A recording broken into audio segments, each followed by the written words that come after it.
And then there's the statistic of, if a woman doesn't have a mate by the time she's 30, then she doesn't have a big chance of having children, because by the time she has a mate and wants to be married, her chances of fertility have gone down quite a bit. And it's a sad reality, this, but I'm wondering if that effect of not having kids young has skewed perception, so that there's a void where motherhood was, that is being filled by these demonic forces, right? Right. Because you can't avoid something and have nothing come in to fill it. That's right. Something's going to fill it. I think it's, yeah, you mentioned demonic, and I'm like, man, that sums it up right there. If you want to know what to do for yourself and your family, just what is the messaging out there in social media and in culture in general? Figure out what they want you to do, figure out what everyone else is doing, and just do the opposite. And you want a good general template for healthy living, do the opposite of what everyone else is doing. They're sending their kids to the government to educate. Don't do that. What are they eating? Eat the opposite. What is the food pyramid? Flip it upside down. What's the media telling you? The opposite is the truth. And so, of course, that's not all true, but of course, it is generally true. And so, that is, I think the family unit has been destroyed.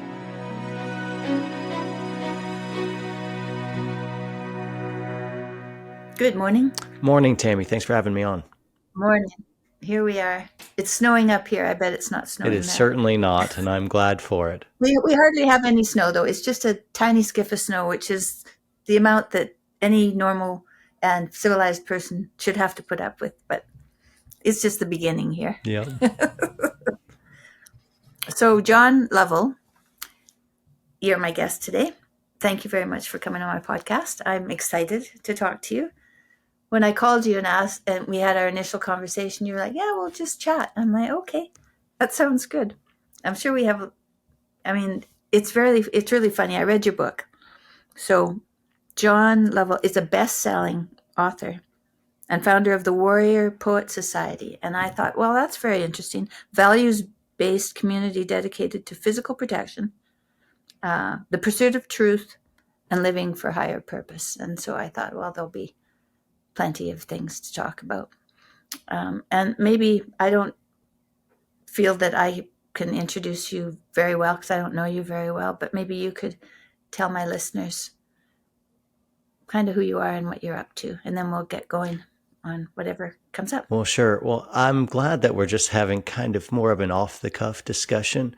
I think there's plenty of canned and contrived dialogues and monologues on the internet. And so I don't know, to be more unscripted and just, I don't know where it's going to go, but let's have a chat and let's speak from the heart and from the head and plunge forward. And I don't know, that sounds fun to me. That sounds real and raw. And I think that's what I'm after. I think a lot of people tuning in are after the same thing. So I thought just reading a few points on my bio there were pretty darn good. I was a former military guy, special operations guy for a while, did some combat tours and whatnot. I ended up going into some physical protection kind of thing. So I've been teaching people how to defend themselves with firearms for for quite a long time.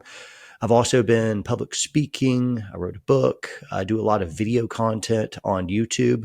It's all under the mantle of warrior poet is our archetype we strive after, but Warrior Poet Society is our movement, and we got some traction. And so that about rounds me out, other than the personal stuff, which is actually the most important stuff to me. Is I just turned 17 years. My marriage just turned 17 years, and so I am loving my wife, and that is probably what I'm most proud about is my faith. My bride and my two sons, and so there we go. Yeah, well, I'm interested in the Warrior Poet Society and how that got started. Warrior Poet and how you define that, and I'm interested in your marriage and your kids and your faith. I'm interested in all of that, so we can have a perfectly easy conversation, I think. So let's rock and roll. So I read your book. It goes from, and I've read this a couple of times now. I'm reading a book by Laura Dodsworth. She's a British woman, and she mentioned deny, debate, demand, in terms of being indoctrinated. But I first read it in your book, and so I'm starting to see it. I'm starting to hear it, but I'd like to talk about that so the people understand what that is, and it's a deep problem. So maybe we could start there. Sure. You said because you're using language that I'm not particularly privy to. Deny, debate, demand is. Yeah, didn't I read that Is in it? your No, I book? don't think so. But it Oh, sounds well, geez, great. I read Maybe we my could write books. it in the margin. That sounds spectacular. No, well, or anyway, so what I read was you talk about Right. Of indoctrination, course. right? And you talk about just listening, just seeing some of these Right. ideas is already putting it in our minds. Correct. Yeah. And what do you think we should do about that?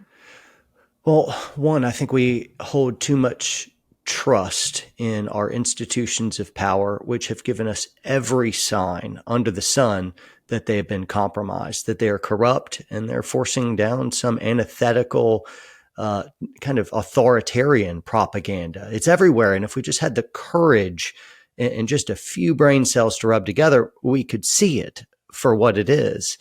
And my encouragement is that people would be able to unplug from their screens long enough and be able to just trust their own mind and their own eyes and their own ears. Now, I don't want to throw rocks and chastise people for being intellectual idiots or something like that, because I don't think it's just intellect. I think there's some incredibly smart people that can be led astray by this. I think it's a matter of courage as well. We don't want to think that our news outlets are actually not feeding us truth. The implications of that would be just too vast. It'd be too great. I couldn't handle what I'd have to do about that, and that I would be maybe alone in the dark without news.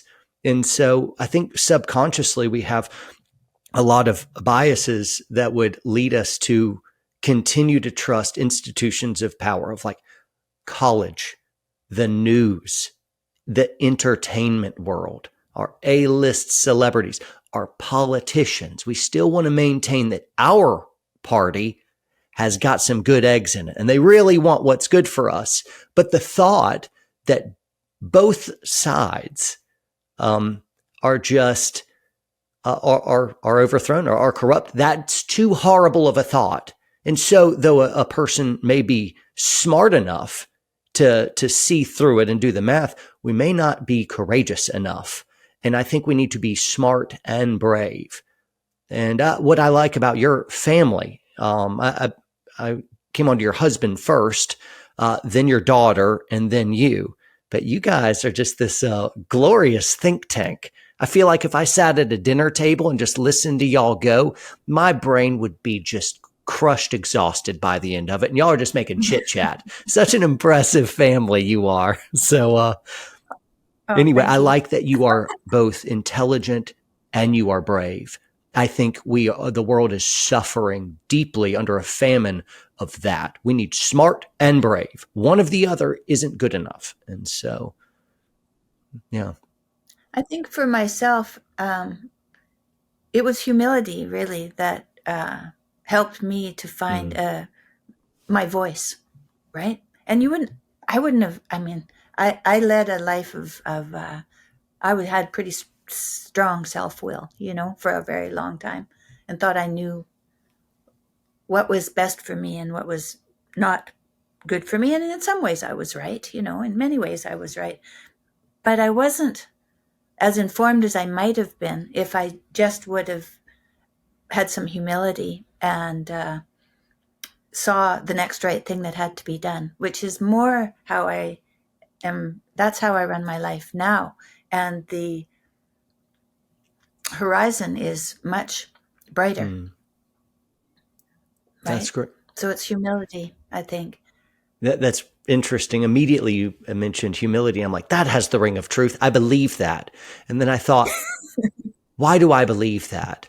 But I'm curious if you would explain that just a little bit more. I know you're interviewing me, but you said something too Oh, no, interesting, that's and all right. so That's all right. So, yeah, humility. Well, when I was diagnosed with cancer, and this was like a turning point for me, it was a hard enough hit that I turned my head, and told that I had 10 months to live because it wasn't very much, so it was a good hard hit to the side of the head for me. And I came home to tell my son this is what the doctors had told me. And I realized in a moment that I had accepted their prognosis, the doctor's prognosis, as true. I mean, it's a possibility because doctors, they get their research from somewhere. There's lots of people who've been through this before me. It turns out that this cancer, not very many people had been through it, so they didn't really have a lot of information about it, but they had enough information to say, this is a bad thing. But I realized in a moment that it wasn't up to any person, no matter how much they knew about when I was going to die. It was up to God only. Yeah. And that gave me humility because all of a sudden I realized that I was no longer in the driver's seat. And I had certainly been in the driver's seat for a very long time. I thought, I was telling the truth when we got married. Truth. That was what we decided we were going to base our marriage on, which was a good thing. But I hadn't, I'd looked around in my life to see what I was doing that might be causing trouble, but I hadn't really looked inside. I like that. And so that's the humility, I think, is the inside part, right? Yeah. Largely. It is humbling to think that, well, if God is in control, then I'm invincible until his purposes are done. And that could give a great amount of humility, but it can also inspire a lot of boldness as well. Of all of a sudden, I'm not as afraid of all the kings of the earth and all the opinions of man around me, because I'm humbled from someone who whispers deeper truths. And so I like that answer. That's a good connection. I think that could be a wellspring that courage absolutely springs from. It's got to be the source. Yeah. And so when I go on stage, I ask for courage and strength before I go on stage with Jordan. I spend the day getting ready. I do my work as much as I can, but then I leave it up to God to direct me in what I'm going to say out there and to bring whatever words are the right words to come, because I don't try to control that. And that's partly what the podcast is about too, is I have all of this here and I can look at it to see if there's a phrase or something that will ignite the conversation. But really what I want is to, before the podcast, I ask, please, let's, if we have this conversation, may it bring something for someone. Yeah, that's good. That's yeah. So that's what we're here for. Now you live in Georgia, Right. and you have two kids. How old are your kids? Do you mind me 10 and asking? 11. Anyway, you have 10 and 11. And so, what do they think about the way you live? They love it. So they remember the living in neighborhoods and suburbia and kind of living just, I don't know, for lack of a better word, the typical American life. And then almost 3 years ago, we decided to embark on a wild lifestyle change. And we went in a direction that my wife and I had not grown up in and didn't know anything about. We chose to get out of suburbia, find some land. We started homesteading on a little farm, and we got chickens, and then we got cows, and then we got horses and alpacas and dogs, cats. And so we are close to a full-fledged petting zoo. It's getting a little ridiculous around here, but we ended up going more of an off-grid, self-sufficient lifestyle. So we generate our own water, power, and food here. And so How do you do your water and power? How does that I happen? have a pretty large solar system that powers of like right Okay. now, I'm running on solar right now.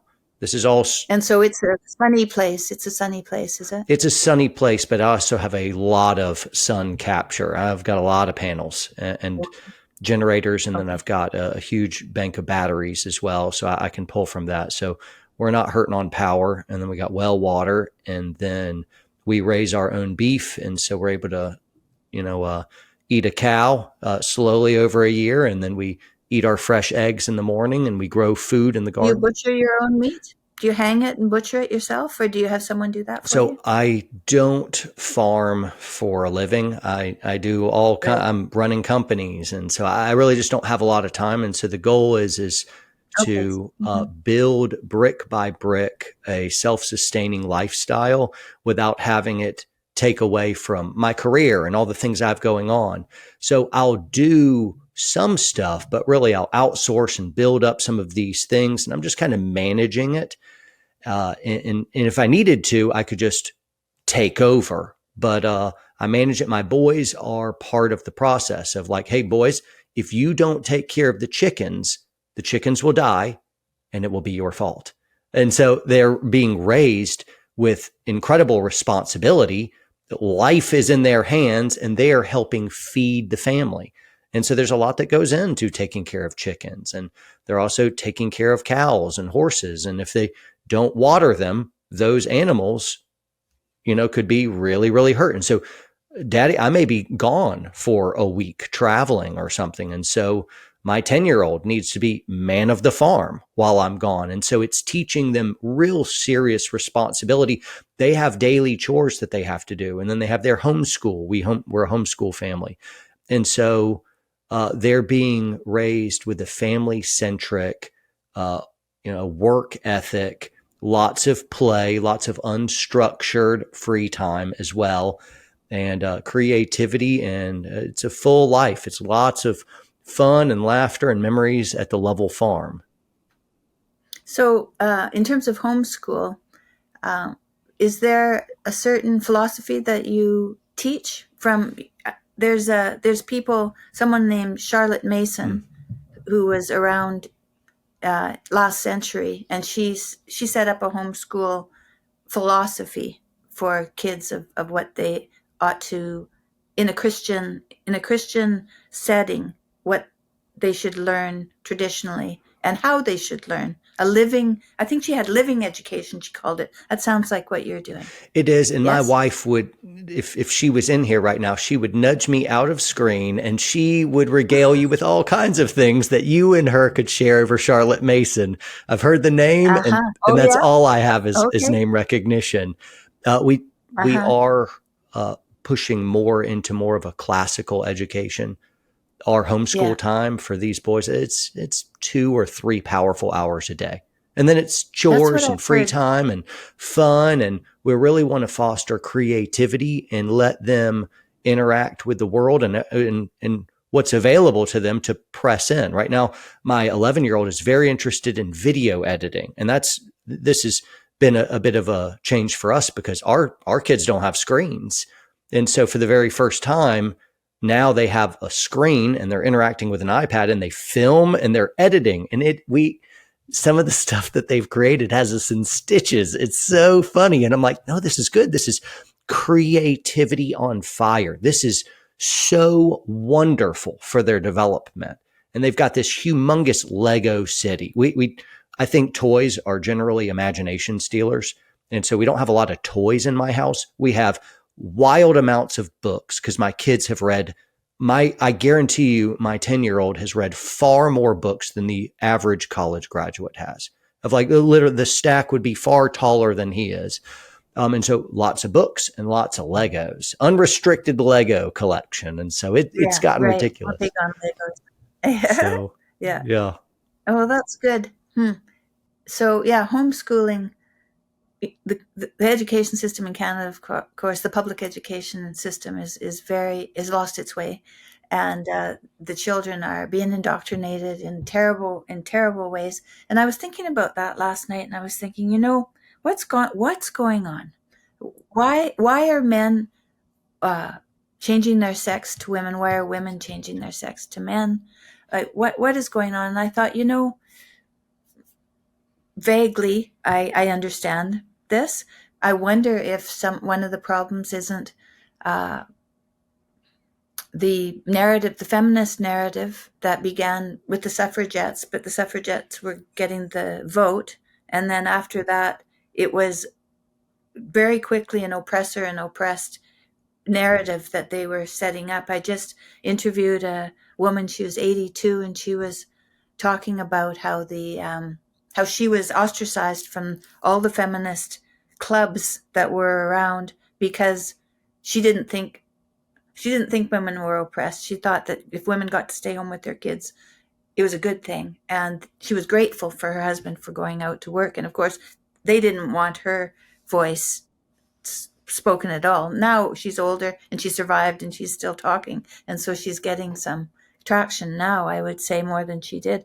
But I was wondering, women are putting off having children until they're older, sometimes till they're 40 or even later, right? And so then it's hard to be alive when your grandkids are around. And so, and then there's the statistic of if a woman doesn't have a mate by the time she's 30, then she doesn't have a big chance of having children, because by the time she has a mate and wants to be married, her chances of fertility have gone down quite a bit. And it's a sad reality, this, but I'm wondering if that effect of not having kids young has skewed perception so that there's a void where motherhood was, that is being filled by these demonic forces, right? Because you can't avoid something and have nothing come in to fill it. That's right. Something's going to fill it. I think it's, you mentioned demonic, and I'm like, man, that sums it up right there. If you want to know what to do for yourself and your family, just what is the messaging out there in social media and in culture in general? Figure out what they want you to do. Figure out what everyone else is doing and just do the opposite. And you want a good general template for healthy living. Do the opposite of what everyone else is doing. They're sending their kids to the government to educate. Don't do that. What are they eating? Eat the opposite. What is the food pyramid? Flip it upside down. What's the media telling you? The opposite is the truth. And so, of course, that's not all true, but of course, it is generally true. And so that is, I think the family unit has been destroyed. And what we are trained to do is take our kids and immediately give them to the government. And then both of you go get jobs, go get full careers. And so you feel like you're raising your kids because they're yours. You see them at night when they come home from school, and you sit around the dinner table and you have little interactions here and there. And but really, the lion's share of their life, you're not there for. You're not actually raising your kids. The government is. Social media is. In video games, they are. And so it actually matters. How many hours are you logging with your kids? Are you a present father? Are you building memories constantly with them? Not did you take them fishing last April? It's what have you done to build lasting memories with them this week? What are you doing regularly? And I think if you got a healthy, strong man, a father that is invested and actually participate in the daily raising of kids, of like, hey, bud, this is what I'm doing at work. Here, look over my shoulder. This is the problem I'm dealing with. What do you think about that? And they're like, hey, tomorrow you're going to work with me. My plan for their teenage years is mom, her inputs into their education goes less. Her job is to get them to read all the right books right now. When they're in high school, they're going to continue reading the books. They're going to graduate, and now they're going to be reading more difficult things.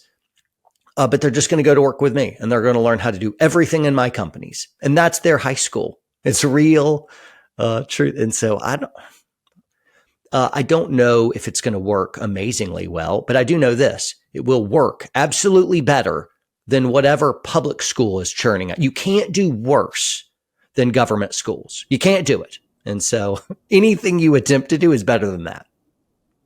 We start kids at hopefully not before 3, sometimes before 3. So we put them in daycare at 3. Then they graduate to primary school, and then they go through high school, and then they go to university, and they're 25 by the time they get out of school. And so, we were raised like that. That's the way society was, and we just followed that. And in fact, we aspired to go to university and to spend our next 4 years again in a classroom with a teacher, learning things, reading books.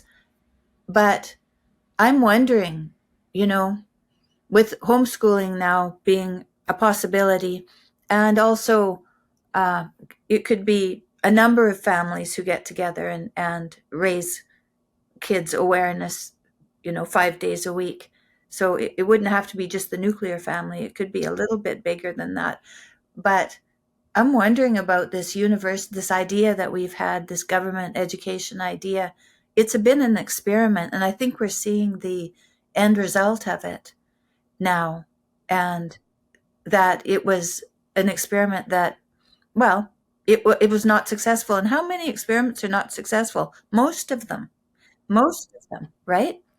And so this was an experiment. If we could think of it as an experiment instead of the way things are, if we could just, because, things have been done differently in the past. I don't know, how long ago was it where kids didn't go to school until they were 8 years old, if they went at all, right? And then they only went for I don't know how long, and then they were back in the workforce. Young men and women, men especially, young men in the workforce, doing what they are passionate about, and they have the energy and they have the clarity to get so much done at that age, and we're keeping them in schools. Well, I think you're right. We have had a government schools experiment, and it has failed for the individual. But I don't think the experiment is going to be rejected and find something else, because I think the government and our institutions of power are looking at the experiment completely different than you and I,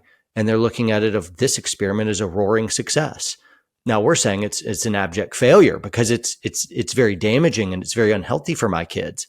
But they don't care what's really healthy for you, your kids, and my kids. They care what's better for the state, and what's best for the state in the totalitarian regime that they would like to press into is little cogs in a wheel that are incapable of reformation and revolution, who will compliantly do everything they tell them to. That's what's good for the state. And so I think the government school experiment is running fantastically well and will be continued by force in the future. They will make it illegal for everyone to do what we're doing. They are completely bought in to the evil Marxist notion that the kids belong to the state instead of the parents. And I think, what are homeschool laws in Canada? Are y'all able to homeschool, or? We can still homeschool here. Yeah. In some places, you're not allowed to. In some states in the U.S., it is with incredible difficulty that you can, or you're just not allowed to, period. And so I have friends in different states that are literally homeschooling their kids illegally, according to the government. Yeah, right. Yeah, and that's something people should pay attention to, because it isn't until you try to do something different that you find out what the impediments are, and we need to know what the impediments are. So it's good to ask, and it's good to investigate a different way of doing things and see if there's trouble there or not, or if it's a path. It's really, I find in my life now that if I'm planning to do something and I go ahead and do it, and there's not a lot of resistance, it seems like the right direction to go. Sometimes when it seems if you run up against barriers, that's something that it's not time for. But it also can be a sign of rot. Yeah, that's in a the good system. point. Yeah, absolutely. Right, and I don't think that we don't have a lot of practice with that in our society. No, none. Right. How many kids do So you it's have? tricky for How many people. kids? How many Hmm? kids have you have? And I have two. I have two. I have four grandkids. congratulations. That's fantastic. I do. I have a new one. I have a new one. He's only a month old. Got it. I mean, Yeah. you're probably talking to your kids, of course, about what their plans are for upbringing and education. And are y'all talking about this kind of stuff? And have you settled on stuff? We've scheduled a dinner with my son and his wife just as soon as they get over whatever kind of flu they're suffering from with their little kids. They're kind of sick. But as soon as they're better, we're going to have a dinner with them and we're going to talk mostly about we're going to talk about what we've been doing and how our life is going and how we think uh, it's an adventure what we're doing, and so maybe they'd like to try to join us. That's great. So Yep. yeah, we'll have a conversation soon. It's coming. Mm. It's definitely coming. Just this morning, I talked with Jordan about it, and we called my son and said, let's set this dinner up. So yeah. That's great. I like that you used the word adventure. Do you feel like life is an adventure? Is it? Yeah, I do. I do because I don't have a plan Hmm. necessarily. I mean, I have a large plan. I have a large plan, but I don't have a daily plan Yeah. except for the things like a podcast. I'll come on the podcast if I've Yeah. scheduled it. But even meeting people, I meet people because because I'm not pursuing exactly. Kind of I am, but if I have to be given a reason though to pursue, I'm not just conjuring it up, Right. myself. It has to be a thread that I'm following. Mm. Yeah, Yeah. a very fine thread, very fine thread. Yeah. If I'm not interested in something, it's yeah, I just kind of pass on. I won't, And your kids too, right? With interest. Is that how you're educating them, with following a thread of interest? Because you said they're interested in video games now. And so oh, is that kind of the central part of what they're so learning? not video. And then it broadens from there? Sort of, kind of. And they're not interested in Yeah. video games, or maybe they are. We only play video games when they're group player games, and it has to be raining outside. And we've done all of our chores, and then we've done all of our homeschool, and then it's just on the whim of us parents. And so generally, Right. we don't do lots of video games. We certainly don't have any unrestricted video games. And when they do play them, it's stuff that isn't so immersive and incredible that it's going to hook them like crack cocaine later on. So there's like, I found this as a man. I'm a married man, and I got hooked into this stupid Wii video game. It was Lego Lord of the Rings. And my wife came in, and I played. She went to bed, and she came in, and I remember I just got in the zone, and she came in, and I didn't realize she had entered the room, and she says, "What are you doing?" And all of a sudden, if like adrenaline went through me, I'm like, "Oh no, I have done something wrong." And I realized that the sun was coming up. It was past Wow. 5 a.m. I had Wow. played all night long. I'm a grown man. And so I'm like, if I can be sucked in and immersed into this, so I'm wasting so much time. I had so much to do. I said, so much I could have been doing. And I didn't like that of like, and so I got rid of the gaming system. And so, if I can be swept away, then my little boys who don't have the tools to be able to self-regulate and make goals and understand life, they would just get swept away too. And so what I want to do is interact with them and have family fun interacting with an older gaming system of like, we're not going to play Skyrim. It's too incredible. I'll never get them back. They'll be lost to that. So we play like old 1990s James Bond game every once in a while. So video games is not really a big part of our lives. They're doing video recording and editing, which is part of my profession. We do that. And so I'm like, no, this is apprenticeship. Go nuts, kids. If we just left whatever they're studying to their own interests, then they wouldn't be engaged in a bunch of other stuff. And so here's some stuff that you are going to learn whether you want to or not. And then aside from that, you can follow your own interests. So my son is really interested in stars right now, astronomy. And so last night they had finished their reading time and it was time to go to bed. And my son asked if like, can I look at the stars a little longer? He had a star book right there. And my wife's like, of course, buddy, you can. And so he stared at the out the window for half an hour more, just looking from his star book up at the stars. And that's great. And my youngest son is into tanks and World War II planes and guns. And I mean, I have no idea the stuff. He knows all of it. Like any tank, any ship, any aircraft, any gun, he knows all of it. And he could just rattle off an incredible amount of information. And I'm like, that's great. We're letting him pursue that interest. And so when we see a little tank book, we buy it for him. And here you go, kid, and follow your interests. But you're still going to have to learn some basic arithmetic. Now we're going to do fractions and percentages, and they hate that. And guess what? Suck it up. You're going to have to do it. And that's part of it. You don't let a kid just eat whatever they want. They're going to eat candy and ice cream all the time. And so similarly, we have to introduce them to and enforce them into learning certain things that they wouldn't be privy to. But on top of that, we want them to really be able to pursue what they want and what they like. And if you don't do it that way, you risk something far worse than not educating them as you would like them to be. You risk killing their love of learning. And that is an unforgivable, that is a heinous crime against a child. And our institution, our academia, public schooling does that immediately. Step one, kill their love of learning. And then they just waste everyone's time.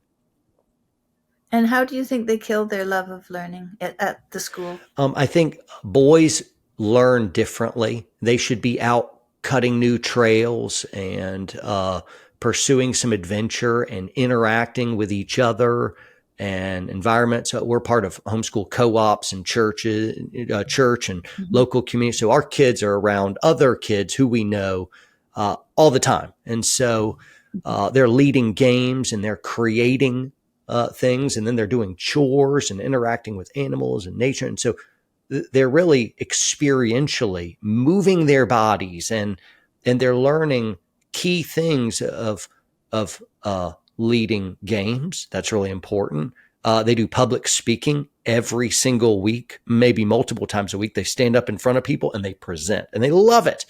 And then when it's time to go to bed, they have one question for us of how much reading time. Because reading after when it's lights out, that's a privilege. And so they will read in incredible amounts and they think that it's a nice benefit that we give them. And so, yeah, I got a little lost. Did that answer your question? Sure, it did. Yeah. When we have an annual street party on our street. When we moved onto this street, we came to see the house on the day of the street party, and we thought, well, this looks like a community. Everybody's out, and it's been going on for 40 years, and it's just like it was 40 years ago, so it hasn't changed a bit. So there's ice cream eating contests and water balloon throwing contests, and so there's all that kind of thing, and it's great. It's a really beautiful day, and in the evening there's a talent show, and so everybody old and young gets up and does whatever they want. And that was really, I think, a very good thing for the kids of the neighborhood, because that was public speaking. And it was only once a year. But I think that it was enough, actually. It was enough to ignite that if it was something that the child was interested in doing, then the next year, then when they tried, they were even better at it. And I don't know what they were doing through the year, but it was really something to see the kids on the street, and they would really perform between maybe 5 and, as long as they stayed, 18, say, when they moved away from home. And you would see the increase in confidence. So it really, it would be great if it was something that was done within the families and at the schools, so they were getting lots of public speaking. But I don't know how much they were getting, yet it seemed like there was an improvement. So, if the kids aren't learning public speaking, they're not getting any chance at all. And so, any little thing that we can give our kids, any chance we can give them to public speak. We used to take our kids when they were maybe in grade, maybe 5 or 6, they were getting to the point where they were having public speaking opportunities. I think my daughter had won a poetry contest, and then she was going to have to speak in front of a bunch of people. So we had her at home, uh, practicing speaking loud enough for us to hear quite a ways away, looking at us, all the basic things that you have to do when you're public speaking. And we practiced for a week, and off she went, and she did fine. So kids, they just suck up information, right? They just suck it up.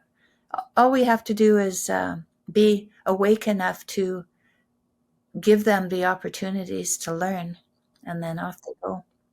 So so your kids are getting older, and you have this warrior poet society that I imagine is young men that are involved in that. Is that correct? Yes, all ages. So we have some much older folks and some very young folks, but really you hit it. We're primarily 30 and 40-year-old men. That's Okay. the primary demographic, but then lots of 50s and a lot of 20s, but mainly 30 and 40-year-old men, somewhere in there. Now, that's very interesting. Of course, I know nothing about that. So you were talking about warrior, the grit of the soldier. There's the warrior part, and then the poet is seeking beauty. And so you married those two terms together for a reason, that you want those kind of values to be taught or shared in your Right. society. Can you tell us more about those things It and why yeah. you decided that was important? So all of this warrior poet way, really, it's been my own journey, and I've been terrified at failing at the things that I know are the most important.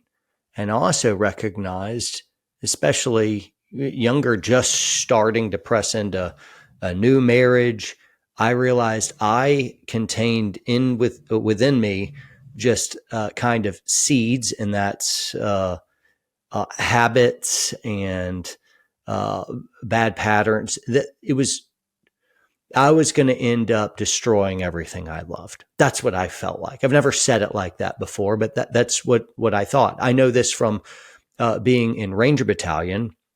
I had a certain temperament, strong willed, or maybe the better way to say that is extremely stubborn, um, uh, bold to the point of brash and idiotic sometimes. Of like, I saw what allowed me to be real successful in war could also cause me to be very unsuccessful in marriage or in raising kids.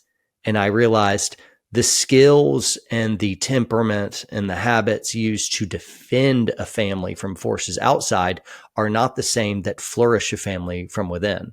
Because I want Al Qaeda and Taliban afraid of me, but I don't want my wife and kids to be afraid of me.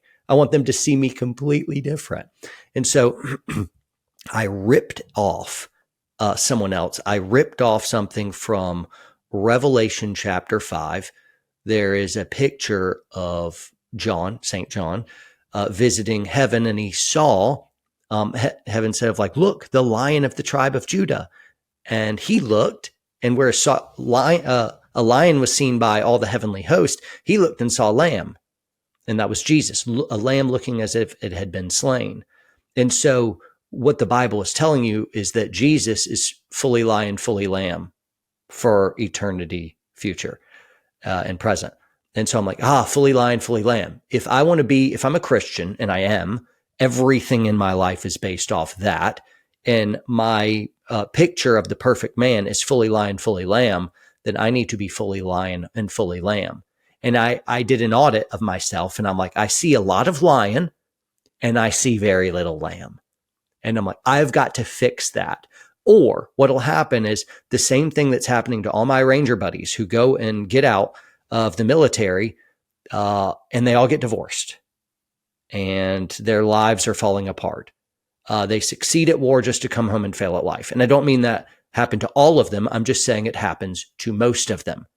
And I would rather plan to be the rule and not the outlier exception. That's a better bet. And so I'm like, I need to be more lamb-like, which means that archetype of a poet is appreciating beauty and engaging in romance, depth of relationship, seeking for truth, is far more emotive and kind. And so those are the attributes that I really need to grow in, to flourish the family and to grow as a man. Of like, no, charging a machine gun nest is masculine. And so is romancing your wife. If you're, and it's just as much masculine to do one as the other. And I don't think guys today have a real mindset for that. They're lovers or fighters. And my argument is you should be a lover and a fighter. And if you're only one or the other, you're deficient in actually both. Real love protects. So that's been the journey. So in your marriage, you talk about that you've danced together, that you've maybe learned to dance together. I'm not quite sure. Maybe you could tell us a bit about that. Well, in my book, I take dancing as a bit of a metaphor, but it was based on a real fact of like, no, we actually dance. We're a dancing couple. Music kicks on, and we're at a party, and I give her a look, and she gives me that look back. She gives me a little head nod. I'm like, oh baby, we're about to cut a rug. Let's have some fun. But it's also it is not abnormal for my wife. We play music around the house. Sometimes it's jazz. Sometimes it's classical. Sometimes it's 80s hits. We just came out of Christmas season. And so we hear Christmas music. And all of a sudden, I just commandeer her from the kitchen. And we are just dancing around the kitchen. It's just me and her. It's just me and my girl. And that is a manly thing. And every man should do it. And if you're like, well, I don't like dancing, I give a flying rip what you like. Do it until you like it, man. Yeah, you don't like it or you don't know how. Well, suck it up. Go learn. It is a manly skill. It's a manly skill. Women love dancing, right? I think, I love dancing. I know that all women love dancing. Whenever I talk about the fact that I dance with my husband, people say, oh, I'd really like to dance. I've never had a woman say, dancing? Who wants to dance? I've never heard a woman say that. I've heard women say, my husband doesn't dance. That's what I hear. My husband doesn't dance. I would say, well, he should learn. In the same way of like, well, you have like, my husband doesn't like guns. He doesn't shoot. I'm like, well, you want to protect your family. Go learn guns. And guys will be like, yeah, you should. It's the exact same argument for the exact, no, you don't know how to dance. I'm like, well, do you love your wife? Yes. Does she love dancing? Yes. Well, then if your wife loves dancing and you love your wife, then you want to learn dancing. You follow? Follow the argument here. If she loves dancing and you love her, you should invest. That's kind of what love does. It pursues somebody, even into maybe areas. It's sacrificial like that. That's what it does. It doesn't demand its own way. In the most romantic thing you could do, especially if you're a dude and you don't like dancing and you don't know how and you feel awkward and stupid, you just try to learn and do it for her anyway. She will look at you with the most romantic eyes ever because she recognizes the gesture is actually quite profound. This is far better than dozens and dozens of roses. And guess what, brother? Let me dangle a carrot in front of you. Your wife is going to take care of you extra good come sundown. So it comes around. That's not why you do it. But I'm just saying, when you're both going out of your way to meet your spouse where they're at and loving them in a special way, it inspires them to do the same. So it's not a contractual thing. That would be a bad mistake. Learn how to dance. No excuses. Shut up. Just go do it. And of course, when I use that language, I'm talking to men who need to hear that kind of language. Yeah. Well, women, we have to, we also have to, women have a tendency, or at least I did, and I imagine I'm just like all women mostly, to not say what I need. And so even if a woman wants to dance, she won't always say anything, but there will be a sin of omission there. That's what I was very guilty of, Mm, sins of omission. Um, to not, if I didn't say what I needed, and if women need to dance, they have to tell their husbands that they want to dance. And it doesn't matter how you dance, it's that you get up and you sway back and forth that's together. great. And over the years you learn to dance. You're not perfect at anything that Yeah. you start, so you're not going to be perfect at it, and it doesn't matter. Yeah. Um, I Yeah. love that. Can I ask you yeah, can I ask you something? Sure. And it's a bit Sure. of a piece of advice because I feel convicted about this. I'm not very good at this, and I'd love to know from your perspective as a wife, kind of looking at me, what do you advise here? And I don't know whether you can sympathize with this or not, but here it is. There are certain days, like my Mondays. My Mondays are grueling. They're just intellectually, socially hard, and I'm driving all over. And anyway, my Monday is a zoo. My Tuesday and Wednesday, they may be hard, but Mondays are very challenging. Big lift. Regardless, there's a day or two, maybe three times a week, I drag myself home. The sun's down and I'm just beat. I have no words. I have no mental energy. I've got nothing.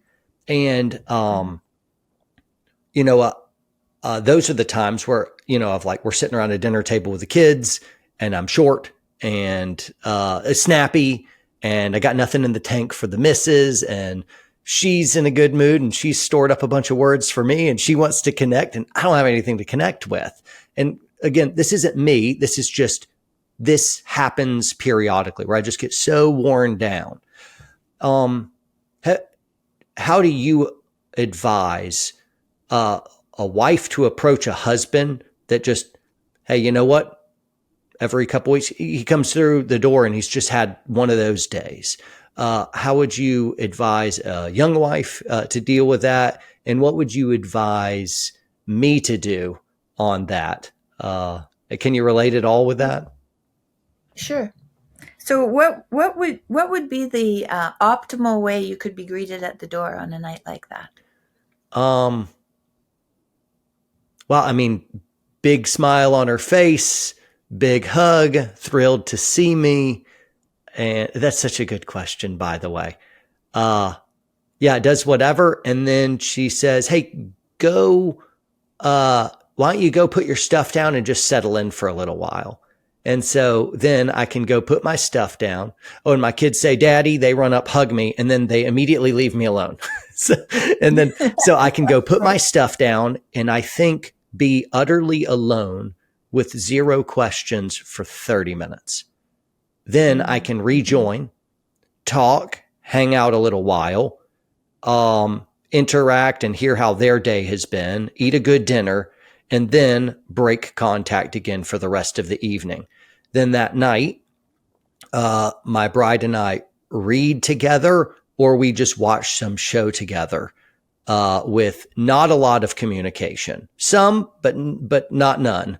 Some, definitely not a lot. And then we go to bed. So Okay.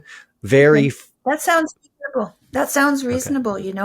If George, when he's writing, and he should write for 3 hours a day, but now and then he writes for 6 hours, and that's way too Hmm. much. It's way too much. And so then he's just not good.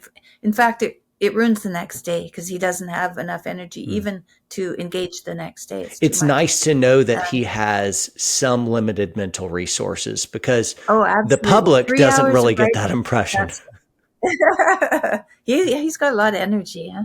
But he can only write for 3 hours. Um, so then he tells me something like that. He says, I've spent six hours, and the next day, every time I see him, he's laying on the couch because he just can't he can't put himself together to do anything really the next day because he's gone way too far. And what's my job? Well, to notice, and I notice that he's tired, I'm not judgmental about it. I mean, he works real hard. He works real hard. So my job is to notice the state of my husband, to see how he is, and then to be available if he has anything that he needs to say. And also, at the end of a day where he's tired, we will watch a stupid movie. That's what we'll watch. He'll say, I'm only good for a stupid movie tonight. When he used to do therapy, he used to teach all day and then do therapy at night and then come home. And so then he was just done. And so then he'd watch The Simpsons. Actually, that's what he watched. But he'd come home and he'd say, well, he wouldn't have, by Fridays, he didn't have any words left. He had no words left. And so we'd always go out for dinner that night, Friday night, because everyone would be short with one another. So it's best to have a prepared dinner. And maybe, because you guys are where you are, your wife could prepare something. So it's just done and it's made and it's ready. And there is no necessity for engaging in preparation at all. So when you get home, it's very, you take your 30 minutes, you have a shower, you get yourself put back together and ready for bed, really, because you've had a very long day, but you haven't eaten yet and seen your family. So then you go in and you see your family, and everything is there for you. So that doesn't set up for any altercations of any or any misunderstandings, right? Because everything is there and it's expected. And then I think the idea of after dinner on those nights, and for your kids to be respectful and to realize that dad has had too much of a day, and so the best he's going to do is to watch watch something silly, watch a silly movie that has no brain power in it at all. And that's what we do. We watch silly movies. And Jordan was always contemptuous of silly movies. I always liked silly movies. So like Dumb and Dumber and those kind of movies, I thought they were very funny. But he's learned through this hard work that he does that he needs that kind of release at the end of the day, because he can't just go to sleep, right? Because you've had such a busy day that you need to unwind. It's like after a theater, when we leave at 5 o'clock, we go for dinner with 12 people, and then we're on stage, and then he's at a meet and greet afterwards, and he doesn't get home till midnight. I don't know what time he goes to bed, because we also don't have the same rooms. We have different rooms because we have, and this is something we've learned only recently. We were on tour, and George wasn't feeling very well, and I don't know, I was frustrated, and we were close to home. So I said, I'm just going to go home from here. And so I left the tour and I came home, and I wanted to be on tour, and so it was kind of a prayer, enough of a prayer that God heard me. I said, I'm home. I want to be on tour. I want to be with my husband, but I can't do it this way. What do I do? And I heard, get your own hotel room. And I thought, no way, really? Get my own hotel room? And I felt Yeah. guilty right away. I felt guilty. And I felt like he would be upset with me. Mm, And so I phoned a friend that I trust, and I said, I heard this voice that said, get your own hotel room. And she said, good idea, just do it. that's So great. I contacted the assistant, and I told him to get my own hotel room for the rest of the tour, and that I'd come back on tour. And so when I got there, my husband was kind of, what? You have your own hotel room? But he trusted me because we told each other the Mm, truth. And so even though he was uncomfortable with it, he let it go, and we started staying in separate rooms. And of course, we were living on the mm, road, right? So, and we only had one room. So that was kind of a stupid arrangement. Now, at least we had our own spaces.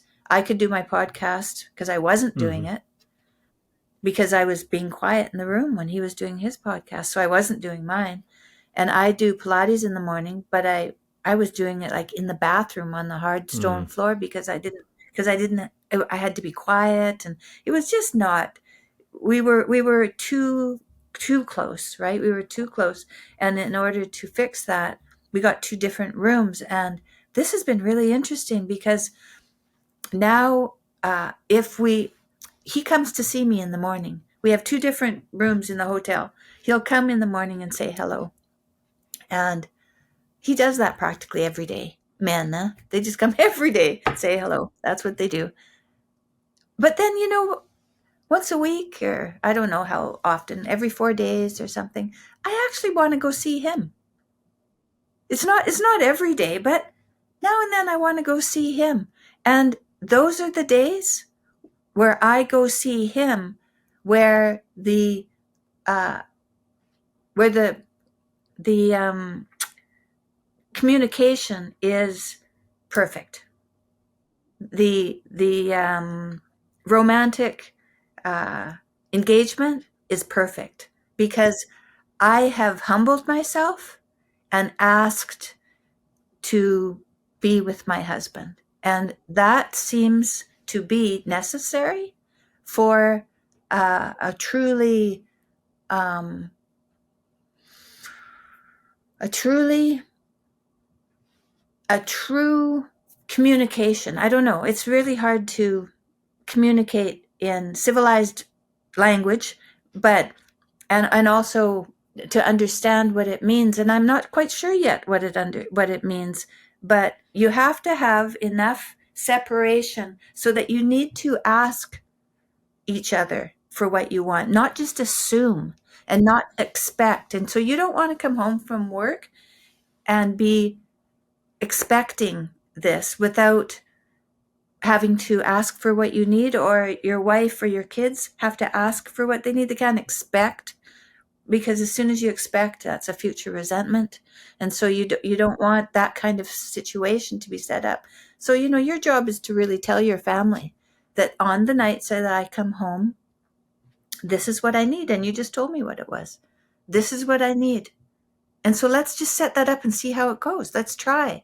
It's an experiment. It's an adventure. Let's see if the evening goes swimmingly then, because everybody knows what they need to be doing, and I only have this much capacity. Right. So it has to be this way.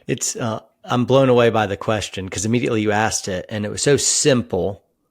You asked me a really simple question and I was caught off guard because I'm like, that's a really good question. And then I thought, even while I was answering it, if you don't ask the right question, how in the world will you get the right answer?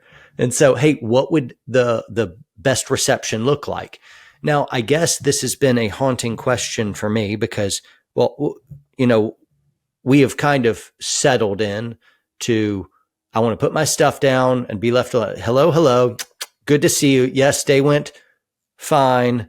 Goodbye. But there's so much guilt I experience right there because none of my scenarios really equal a really good night. The best I can hope for is a neutral or a not bad night. But there's not like we're all going to, hang out around laugh and play games. And I can't be the dad I want to be. And I can't be the husband I want to be. And when I try, maybe I can fake it for an hour and then I turn into someone who's unsufferable an hour or two because I just added a huge expenditure, which was a little bit more forced and contrived. And by the way, I'm a fan of forcing a right attitude, even when you don't feel like doing something. You should do it anyway because that's the right thing, and hopefully you'll pick it up along the way. But when you're burned out, it's different. You can't. All you do is white knuckle a little longer, and that's going to be where some knockdown, drag out fight will end up because no one has the emotional energy to ward that off, and you say stupid stuff. And so, but outside of burnout, I'm a fan of those kind of more, force yourself to behave better than you feel. I'm good with that. But it sucks because those moments, those days, I can't give them good. I can only give them not bad. And that feels like trash. It sounds like when you're on the road, because you said, separate hotel rooms. And immediately I'm like, I hate that. That sounds terrible. Yeah. I'm about to go to Vegas with my wife for a gun show. And I mean, I take her on as many work trips as I can. And there's no chance we'd have separate rooms. I'm like, no, the whole point is the room, but it's completely different than what you're doing. It's no, we're going away for a few date days. You're living on the road. And so when you're living on the road, that hotel is your house and you live in a 1-bedroom, 1-bathroom house with someone who is doing a gargantuan amount of work, which means for you to allow him to do that massive amount of work, you're going to have to mute almost your existence for most of the day. It's not realistic. And so now you've moved to a 2-bed, 2-bath house on the road. And so I'm like, as soon as you started explaining a second hotel room, I'm like, oh yeah, of course you should do that. And there's no chance you should do anything different than that based on who you are. My question. So anyway, I'm like, totally, that's obvious, that is a good thing for y'all. That totally makes sense. My question is your whole family is engaged in a big culture war right now. You are on mission all the time. And him specifically, really far out there, working incredibly hard. And you're the one that probably pays the biggest sacrifice for that, I would imagine.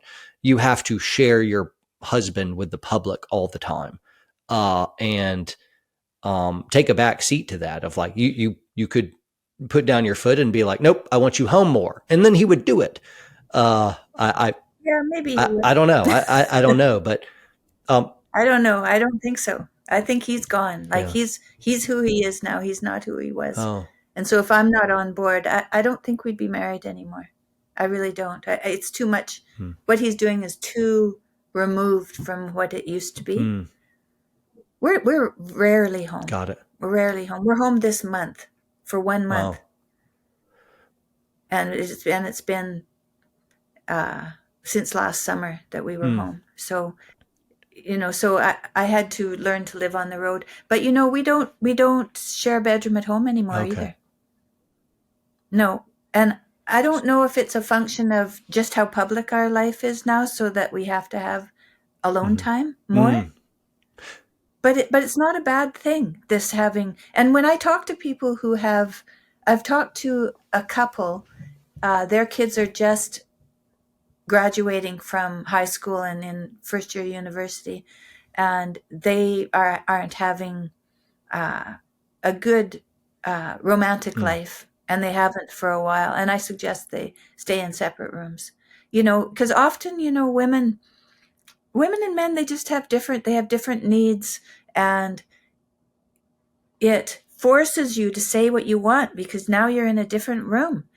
You can't just assume that you'll get what you're looking for without being completely straightforward and saying what you want. And so I haven't checked with her to see how things are going, because I talked to her twice. The first time I told her what I just told you, and then she called me back and she said, yeah, we're really not doing well. And I said, and so she was interested. So I said, well, I think this is what you have, this other bedroom. It was your office. Your husband works upstairs. He's a writer. He just spends all his time up there in meetings and working and stuff. Why don't you just go down onto the main floor? You're comfortable down there, right? And she said, yeah, I love that room. I said, well, go down there. That's your room. Go in there, find your place. Take what you need, because women have a hard time, right? Take what you need, and then when you've had enough, you'll reach Got out. it. Have faith. Have faith. Have faith. Well, very good. The direction I was going with that is when I first really started plunging into Warrior Poet, the business of it, I went on the road and I was, I was doing what I would consider a grueling pace, and I wasn't with my family. I was on the road half the year I was gone. I understand y'all do more than that, in which case I would just say, way to go. You guys are doing a Herculean type lift. But for me, I'm just saying that was Herculean. That was crazy. And I had to look at my wife early and say, I'm building something that requires me to give more to it. And it means I'm going to have to take from you. Are you okay with that? I predict I will have to spend 2 years grinding it out. But when I can get some economies of scale, once I can get the infrastructure built for what I have in mind, I'll come back to you. I will cut down on this and we will be more together. I didn't use that exact language. That was the sentiment. And she said, yeah, go. I'm on board. And so she shared me more than she would have liked to, so that when I was done, and like this was, I guess 8 years ago. And so I'm 42 now. And so early 30s, mid 30s, that was, I don't know if it, I guess it, we're still earlier in our romance at that period of like the relationship was a little needier, and we both wanted, so there's different seasons and different pains. But anyway, she had to share me with that. And that took a real big toll on her. Now, true to form, after that couple years, I was able to cut back, and we did exactly as the plan was, and it ended up being a good thing. But she had some struggle under the midst of that. And I was wondering what you would say to a young bride who was facing that kind of thing, a husband who's just have to be gone. And then me, I didn't know what to do. So I kind of made that deal and arrangement. So we knew, I'm about to do something you're not going to like, but it has an expiry. And if you can make it with me there, I think it'll line up with this. So we had at least a plan. But what would you speak to us when we were going through that time, and all the people that are going through similar stuff? Well, I'd have to ask your wife, what would she want if her husband was going to be gone all that time? She was home with her little kids, Right. I imagine, right? So what would she need? What would she need to not suffer from any resentment that he was gone? And what? Some of that maybe I can relate to, because Jordan, I choose to go when I choose to go, and then when I say I'm not going, I don't go.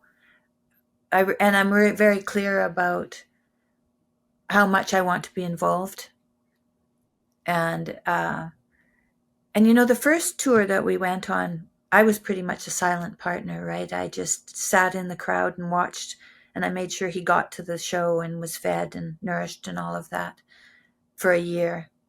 But I was always asking, why am I here? Why am I here? What am I doing? And so I prayed a lot to understand how my life was going to go now, because you changed your life by going out, but you changed your wife's life too, just by default, because you left, right? So then her wife and my life was changed because Jordan changed his life. My life was changed.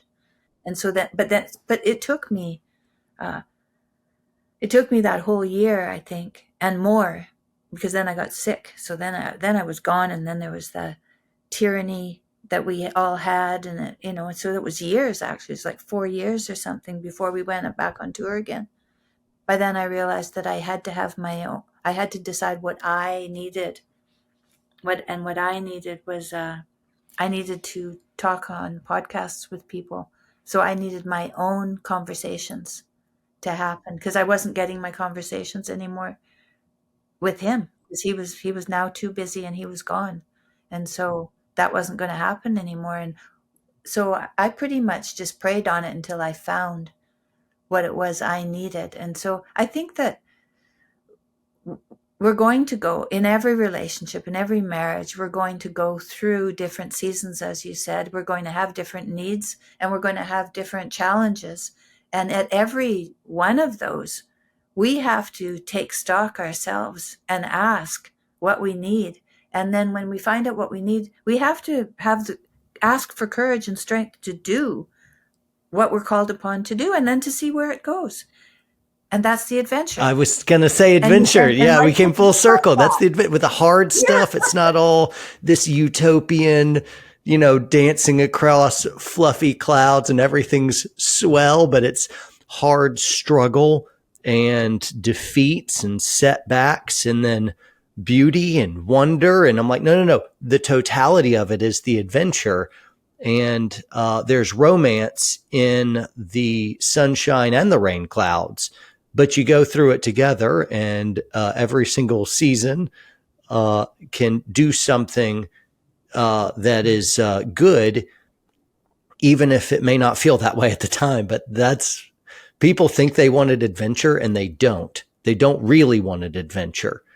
But man, if we can lean into that some, Yes. that could be a really good thing, because that's what Christianity is God is calling us to a great adventure, and it's wrought with danger and suffering and ultimate triumph. And that's the adventure. But there's the good and the bad and the ugly all the way. It's the definition of an adventure.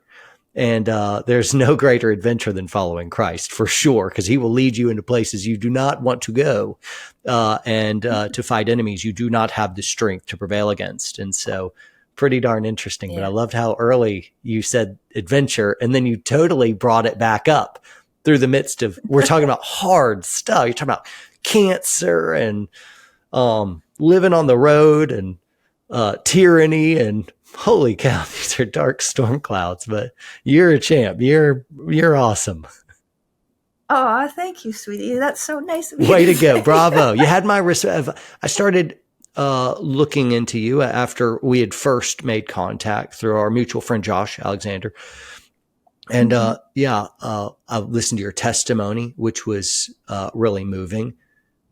They did a great job of that, those I think people. They did a wonderful I job. think so too. And anyway, looked at some of your other content. So you had my respect before I even got on here. But it's another thing Oh, to well, speak that's directly nice. to you. Thank And you. anyway, that's fantastic. Way to go. I think, yeah, I love this podcast. I love talking to people. Hmm. I had no idea that I'd like this. So, and that's the thing, if you actually let because there's something telling you, you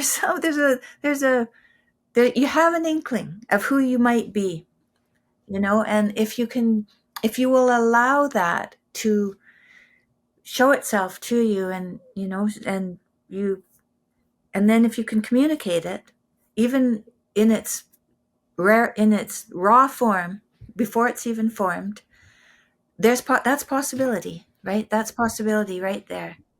And so I would say the wife at home, she has that to draw from, and to find what mystery lays there for her, because there is a mystery that is laying there, especially when you're feeling discontent, and then there's a mystery there. There's a mystery there that to be solved, right? When you're feeling that discontent, uh, I think people have a tendency to think that the discontent, you can find the answer outside in the world, and so then you have to go fix something. I mean, I felt like I needed to wash all my clothes when I got home. So there is that you think that you have to do, but you don't know why you're doing that either. But it's best to attend to whatever it is that comes to mind, whether it's outside or inside. But it is as valid to attend to those things inside that come to you as it is to attend to those things outside. And I think meditation, right? I've meditated for years and years and years and years, but I was reading Thomas Merton recently, and he said meditation is meant to be based on scripture. And I thought, yes, I wasn't doing that because I was studying yoga. I was meditating, but it was removed from Christianity, and it wasn't until I was very, very ill that I had to dig down to Christianity to find strength to face what was being offered to me. And so since then, I've understood now that meditation and scripture should be married together, and that I can find what is inside Mm-hmm. me, but make sure that it's based on what is good That's great. and valuable. Yeah, I was yeah, thinking, yeah. where in Deuteronomy is it speak about these things as you go, meditate on them day and night?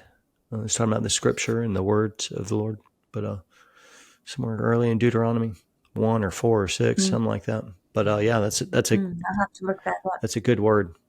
You talk about the tough guy destroying beautiful things, Mm-hmm. and being rigid and emotionally distanced and short-sighted and busy. Oh, yeah. And needing to be right or trying to be Yeah. right. Trying to be right. That's one. I think a lot of people they're just getting out to be who they are. And that's kind of their first idea in life when they get out to the public and they think, oh, I know. And maybe they feel like they need to think they're right just to even get out there because they're afraid, Right. right, of what they're going to come up against. So you kind of have this idea that you're right, but that doesn't get you where you that doesn't bring adventure, that being right. No, and I found, I saw that trap early, and I found that it really stopped all growth and progress. If I had arrived, then I had nowhere to go, and I'd have to pretend to be better than I am. So a word that I'm extremely careful to always use is I'm on a journey. And I mean that sincerely, but it's really more of an inward signaling as much as it is an outward signaling, I suppose, so that I have my failure already built into my language. I'm on a journey. That means in 2 years from now, I will be wiser. I will be saying different things. I will be rebuking myself for saying prior dumb things, presumably. I'm on a journey. I am not arrived. I am growing. And so, when I pivot in the future, you'll know it was always part of the plan to continue growing and learning. So, anyway, that's the idea, but it's liberating to not have to know all this stuff or to have it all figured out. I'm just doing the best I can you know, uh, by praying and then leaning on the experience and wisdom of others. That is huge right there. Of whenever I find somebody who's doing something excellent and well, I literally just copy it, apply it to my life, and what doesn't fit, I immediately discard, and the other stuff we keep. And so, yeah, I'm just ripping off wiser people all the time. And what'll end up happening is people will start to think that you are wise, and they don't know that you're just a thief. Mm-hmm, mm-hmm, mm-hmm. So So when you're out in the battlefield, what and you're up against, you have a goal, because you have a goal when you're in the battlefield, right? So you've been given a directive, I imagine, and then all kinds of things happen out there, all kinds of things, but you have a goal. How does a soldier keep their goal in mind when there's chaos all around? great question. So yeah, you're given an objective. You have an operations order. You go into your military planning, provide you have a sufficient time. You have your PACE plan, which is you create a primary plan, then an alternate plan, then a contingency plan, then an emergency plan. And so lots of planning for Army Rangers. We are meticulous, thorough planners. We do that knowing that as soon as it's boots on the ground, first shots are fired, or even when shots aren't fired, as soon as you hit the ground, the plan's going to change. And that's just the nature of, I don't know, just war and chaos. If I had to describe a battlefield, typify it with one word, I'd just say confusing. It's confusing. Up seems down, left seems right, and it just seems it's hard to be able to just actually see the world as it really is when you're in the horrible moment and you're terrified and you think you're going to die. And it's just real hard to actually think clearly and do that next right thing. But I think in tying to your objective, you have a grander mission, but typically a military unit, it's broken out into all kinds of different forces. And so you're able to more narrow the scope. So the mission is to rescue this hostage or to kill this leader. Well, your platoon has a smaller mission within that objective, and then your squad has a smaller, and then your team has a smaller. And so you're able to razor sharp focus on what is actually my mission. And then when things go wrong, the better thing is, instead of you thinking of to do this bigger, this mission that I've got to accomplish, it becomes more of, I'm going to solve the next problem, one problem. And once I solve that, now I'm going to solve the next problem. And the general orientation is the mission. But you break that up into, all right, I'm going to make it to that piece of cover, and I'm going to try not to get shot while I do it. All right, I'm going to pick up rate of fire for cover. Ready and move. And you sprint for all you're worth and you slide in behind that cover like you're stealing second in the World Series. And so that's my next decision. And when I get there, I'm going to have another decision to make. And so that's generally what's going on. So it's almost sounds like it's a physical manifestation of the next right thing, and it's pretty physical because you're out there where it's dangerous. Yeah, for sure. Physically dangerous. Because some of the things I'm thinking about the next right thing, some of them might be psychological. Is there any psychological next right things out on the well, you focused on the physical, but really while I was saying that, I was thinking on the psychological.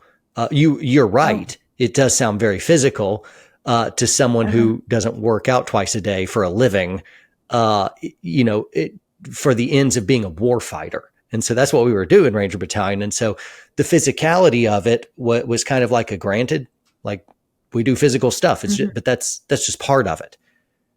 So we didn't think as much on the physical. You want to be able to run all day and do your thing. And so you just want your body to do what your mind tells it to, and don't break down on me. So yeah, it's physical, but to be able to run toward gunfire, the problem isn't my muscles don't work to accomplish jogging that way. It's that is horrifying, and I can't mentally move my body where it needs to go. And so overcoming horror and fear is a very difficult thing to psychologically do. To be able to think clearly, to make on-the-spot decisions, in being able to decode the chaos around you. That's a very, very difficult thing. And it's all in the mind. Fear management, stress inoculation, good decision-making, reading a battlefield and making assessments. Then you have a whole host of other harbingers that come up psychologically. Oh my God, I'm going to die. This is it. I'll never see my wife again. Is there a heaven? Am I going there? I never made things right with my mom. I wish I could talk to her one more time just to tell her I love her. I don't think I got enough life insurance for my spouse. Anyway, you would think, oh, in that terrible moment, I'll just be thinking about the fight. No, you have no idea. Unresolved conflict will come up at the most inopportune times, and they will distract you from what you're supposed to be doing. Theological questions. You've heard the old adage, there's no atheists in foxholes, right? Well, of course there are, but the adage is there because it's based on a kernel of truth. And that's when people fear for their lives, the questions of God come up, and most people will find out that they weren't as sure as they thought they were in their proud and unabashed atheism.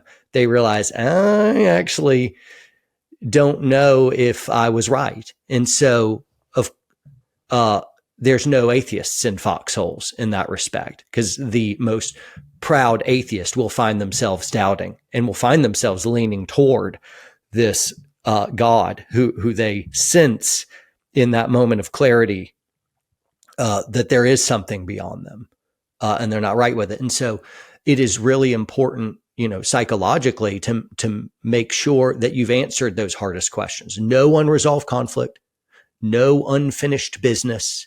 You've answered the deepest philosophical and theological questions. You're ready to kill and you're ready to die. And so, no, the hardest things for a soldier to navigate are the psychological and the spiritual. The physical, you should already have taken care of in training. You're too tired to actually make it through the objective. What have you been doing, man? Do cardio, work out. What's wrong with you? So no, the physicality was not the problem for us Rangers. We had built our bodies to be able to go to extraordinary limits. We were super athletes, not really, but of like, we could do incredible stuff. And then we had the mental ability to push our bodies even past what you would think a body could do. Of like, I could push myself to death. I found I could do that. I could literally, and it's almost not that I was that strong mentally that I could make my body do something. It's almost like I was too cowardly to quit sometimes. I didn't have, I couldn't quit. I couldn't quit. I'd want to, I'd mean to, I'd plan to. And then when it came down to it, I'd just be like, I'll go a few more steps and then I'll quit. But whatever it was, I had difficulty quitting. And that was an ingredient that was important. And then I hated to lose. And then I was strong-willed and I was driven to excel. And then I realized that pain is awful, but it can be ignored. And it can be ignored in an incredible way. And all that is psychological mastery over the physical. And so anyway, I sure am talking. When you talked about stress, you talked about stress management. It wasn't stress management. It was stress inoculation, stress management. Stress inoculation. What's that? Stress inoculation. Well, like you inoculate yourself against a type of virus. It's doing the same thing. Stress can drive you to do all kinds of terrible things. Or make bad decisions. So for instance, if somebody pointed a gun at your head in a dark alley, that stress and that fear might shut you down. You wouldn't be able to think clearly. And you might do or say stupid things. You might not be able to say anything at all. And so stress inoculation training might be that in training, I hold something that looks like a gun, but isn't a gun. And I hold it to your head and I teach you how to disarm and stuff like that. But the first time you saw a gun to your head, it wasn't in that horrible moment.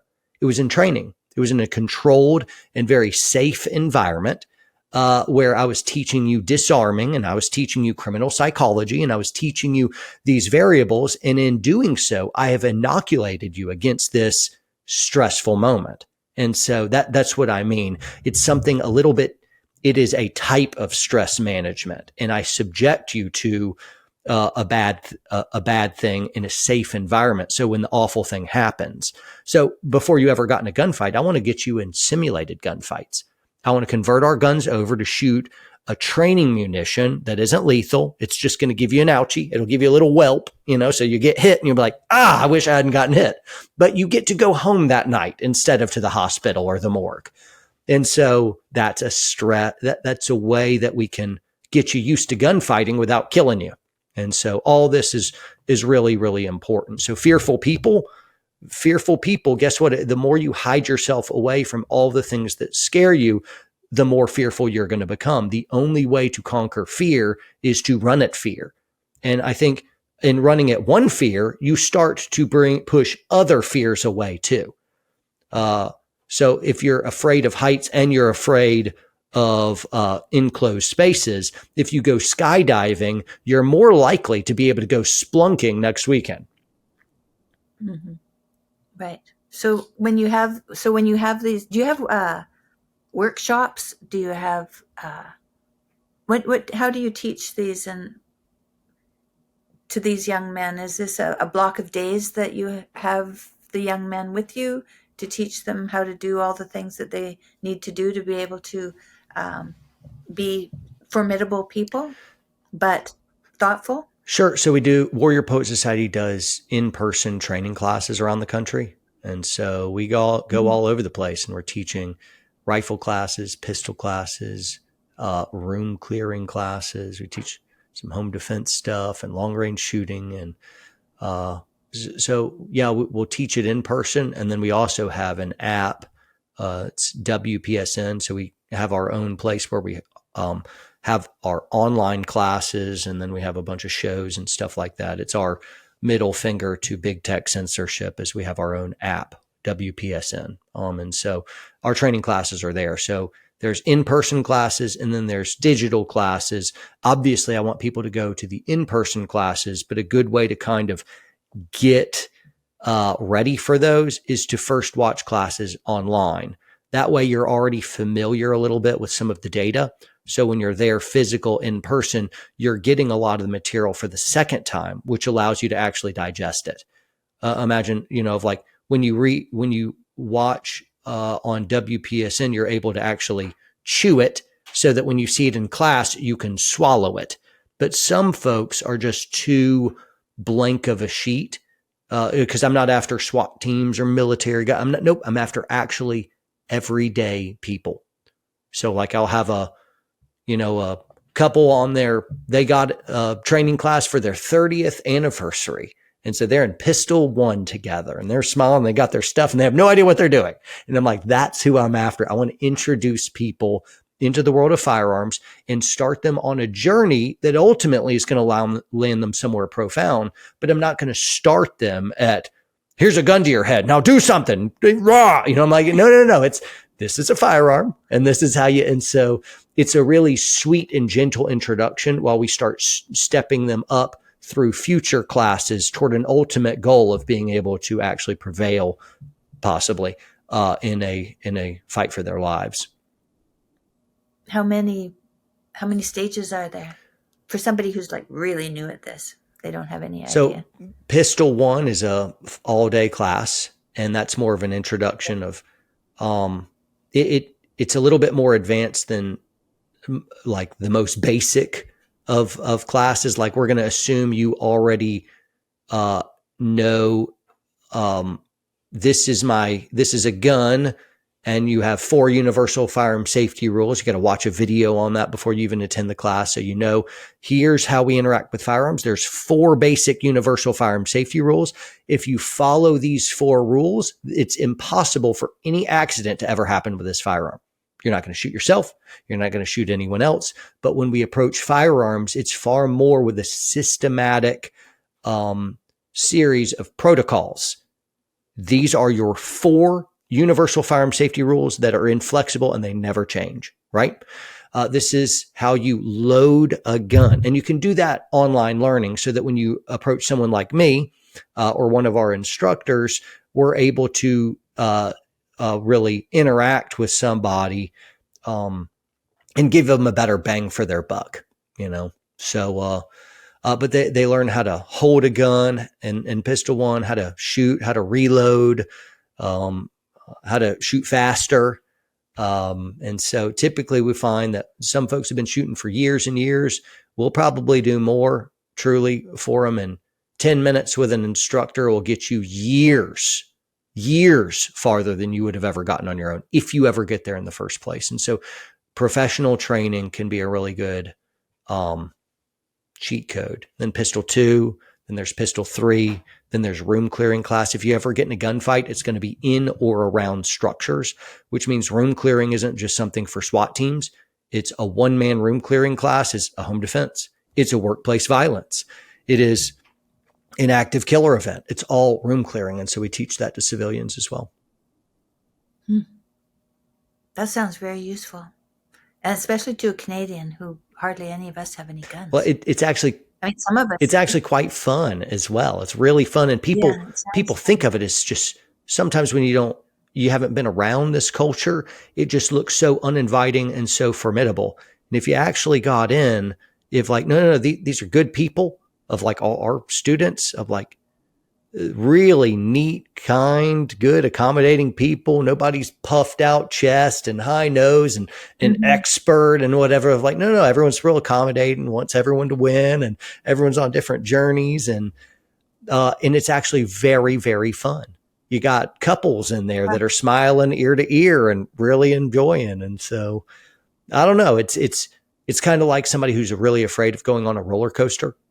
But they force themselves and they get in their little cart and the latch comes down and then they go around. And then by the time the ride is finishing up and they're rolling back into the station, they're like, whoa, again. And that's how people usually feel in Pistol 1. It was real hard to get them in the class, but once they're there, they're like, this is awesome, but it's not as scary as a roller coaster. So. Right. We took my dad to Las Vegas for his 80th birthday, and all he wanted to do was go on the roller coaster. That's so fun. What a man. That's great. Yeah, it was a lot of fun. So I think that sounds like a good anniversary present. So we'll have to see how next August is looking. Well, given that, you guys are more public figures, I wouldn't put y'all with another instructor, but if y'all ever wanted to do some gun stuff, we just arrange something private for the family and kind of custom and cater it and be like, all right, we're not going to be this hardcore, but dial it down, have a little fun out on the range, teach you a Oh, good that bit, sounds and great. that could be something good. But yeah, of Well, Jordan's sister Bonnie, she likes to get other ladies together and go to shooting ranges in the States. So I think she'd be into it. well, I'm certain she would be well, into it. So privately, I have my own, thing is y'all are public figures. Best way to hurt Jordan's actually to get toward you or kids or anyone that's right, like that. And so to be able to have a little bit of knowledge of criminal psychology and criminal planning cycle and how violence works and how reactionary gaps work in just a little while, I could open your eyes to make you a lot safer, to be able to spot the wolves that gather around. And so with right. public figures of Hmm. like, I want you protected. And so, Well, that's a good idea. Our security guys would be grateful to you, I'm sure, yeah. And so there's because only a they'd like us certain to be more amount of informed. security that you can outsource. There's only a certain amount, and you can outsource a good bit. But there's some that you can't. And ultimately, security is our own responsibility, just like a whole Yes, host of that's other right. things. You can outsource it, but you're still responsible for it. You're watching grandkids, you're responsible for them, even if you may have Yeah, some other outside helps and indices. And so, Jordan's the protector provider, and he outsources some, just like I do. But ultimately, we're the leaders. We got to do it too. And so, that's yeah. Well, that's what he feels. So I think he would be right. He'd be right on board with that. yeah. So Well, just um, give that's a me a good shout idea. if y'all ever want to do something like that. And if not, no biggie. It Okay. sounds like y'all have got some good dudes around you as well, security We do team, and have good so dudes around us. We do. that's We do. great. That's great. Well, this was real It fun. has been. It Thank you has so much. been great. Yeah. And Yeah. I do a good bit of these. I know you do as well. But I don't usually feel the desire to grab a sheet and write stuff down. And I thought about it a few times. I'm like, no, that'd be distracting or whatever. And then I'm looking her down and I don't look, I know I'm supposed to write things down and I well, never I do. wouldn't look interested and I didn't want that disrespect, but I've had like 4 or 5 things that you have said that I wanted to jot down. Here, one of them was, I hope I can recall it. A present expectation is a future resentment. Uh, Oh, yeah. That's a good and I one. like that you articulated that way. And I like punchy, short, memorable ways to articulate something because then it takes a piece of knowledge that might be easily forgettable. And if I can forget it easy and I don't recall it, I won't use it when I need it. But if it's kind of more Hmm. pithy and it's memorable, I'll remember it when I need it and I'm more likely to use it. So I'm a fan of giving teeth in that way to a nugget of wisdom. So a present Uh-huh. expectation is a future resentment. I'm like, that is a powerful plug. And so It I is, wanted to isn't it? write that down. Now I've said it a few times, so I will remember it. Uh, Yes, but you will. yeah, and asking good questions. I'm looking forward. And the other thing was to tell your family what you would like to happen when you come home from a busy Well, day. Tell I them. immediately wanted to take your question, and yeah, I'll tell my wife. But now I'm interested most of say of like, all right, baby, given I'm in this state, I'm sorry for it. Maybe Mhm. one day I will be stronger and better, and I won't be in this. But currently, I am where I am. Given Mhm. those variables, what would be the best way I could relate to you when I'm coming in on fumes? And Yeah. Yeah. What does when she you're need? coming That's when right. you're coming in on fume, Mhm. typically when my wife is in that red zone, she's just burned out. I immediately just send her out. I'm like, all right, well, I got the kids. Why don't you go do whatever you want? And oftentimes she's plagued by guilt and she doesn't want to do it. When she needs it the most, she is the um, most reticent to actually kick out. And so I have to almost kick Right. her out of the house. And then an hour later, I'll receive a text and it's like, hey, thanks. This is great.